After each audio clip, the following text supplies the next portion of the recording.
Chapter 7. 1. Solve the equations. 5 by x plus 6 by y is equal to 3. Equation 1. 15 by x plus 3 by y is equal to 4. Equation 2.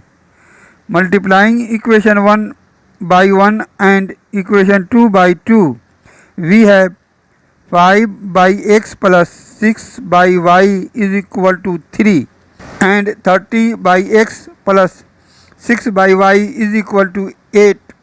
Subtracting minus 25 by x is equal to minus 5 minus minus plus, or x is equal to 25 by 5 is equal to 5.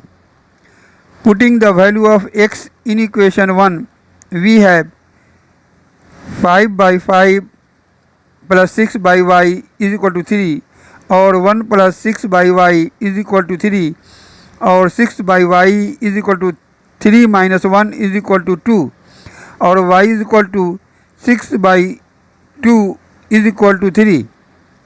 So x is equal to 5 and y is equal to 3 answer.